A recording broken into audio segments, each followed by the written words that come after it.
Alors bonjour, bienvenue à nouveau. Nous en sommes à l'épisode numéro 4 de la lecture illustrée du Monde selon Baggio, roman que j'ai écrit dans les années 2000 et qui est paru, qui a été publié en 2006. Nous avons laissé le héros, un géant bien malade, Ramon Bulgari, qui fait le tour du monde pour parler de l'œuvre et de la vie de son père, le diabolique, le sulfureux Vernon Bulgari, un ami et un compagnon de route des Dada, du surréalisme et de bien d'autres cinglés de la littérature. Nous retrouvons notre géant alors qu'il a perdu sa serviette, qu'il en a récupéré une autre et qu'il vient de découvrir la figure d'un personnage inouï, le footballeur Roberto Baggio. Lecture. Florence, le 19 mai 2004, 15 heures. Le ciel se couvre du côté du Campo di Marte. Absentes, Rondon et maintenant l'armée mexicaine. J'imagine ce que va penser ma secrétaire d'une telle déstructuration de mon univers mental.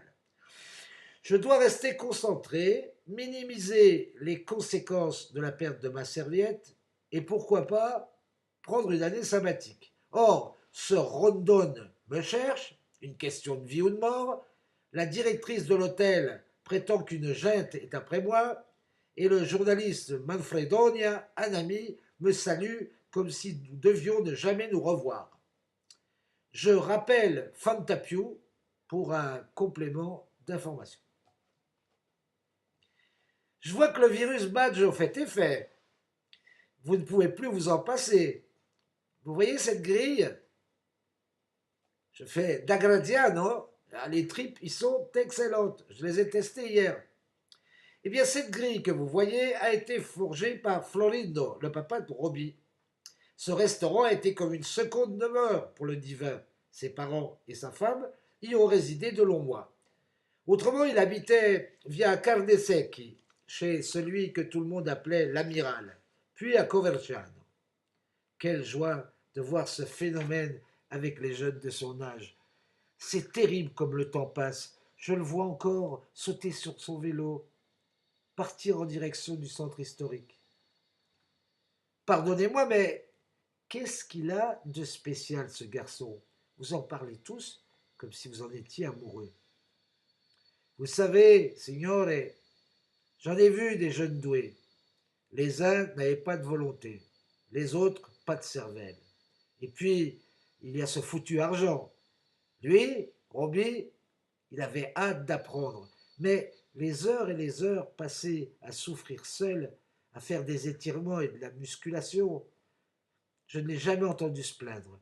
Peu de joueurs ont enduré ce qu'il a enduré à son âge. Ça confinait à la torture. Aucun de nos médecins ne pensait qu'il pouvait s'en tirer. Pourtant, il était gai. Il faut dire qu'on ne l'a jamais laissé seul. Les uns l'invitaient pour une pizza, les autres pour une partie de billard. L'enfer à ce que je vois une vie de reclus. Dire que je suis la Viola depuis les premiers jours de l'après-guerre. J'en ai vu défiler des présidents, des joueurs, des entraîneurs. Je peux le dire sans honte, j'ai participé à toutes les fêtes. Ah, nos deux titres, en 1956 et en 69, et j'ai vécu toutes les déceptions. Roberto Baggio, c'était un sacré farceur. Il ne passait pas 10 minutes sans qu'il n'en combine une. Demandez à ce pauvre Hyssen, un Suédois qu'on avait acheté en même temps que lui. Avec Robbie, il en a vu de toutes les couleurs. Ce n'était qu'un gosse, mais quelle classe!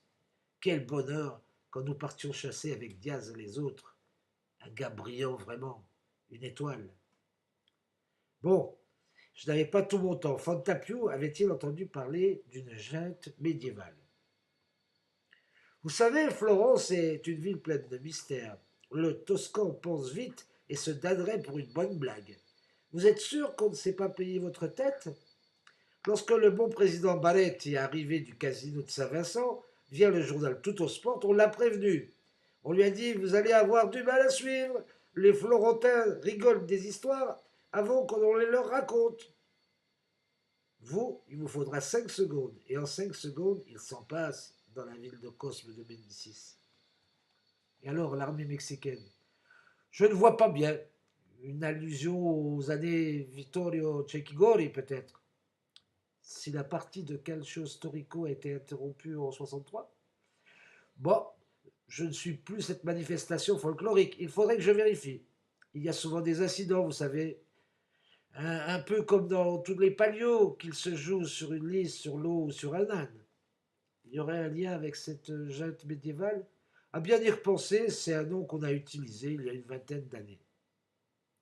La musique change quand Rigaud entend mentionner le nom de Rondon. Rondon? Alors lui, si vous le croisez dans la rue, prenez vos jambes à votre cou. Du temps où j'étais le patron de la coordination des supporters, je l'avais une, deux, 10 fois sur le dos par jour. Je suis tout ouïe, les mains soudées à mon Irish Coffee. Ce Rondon a foutu une belle merde.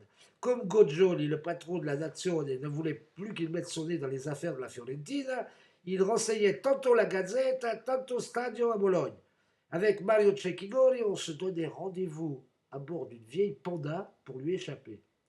Remarquez, c'est grâce à lui qu'on a vu clair dans les magouilles du comte. La suite au prochain numéro. La suite au prochain numéro.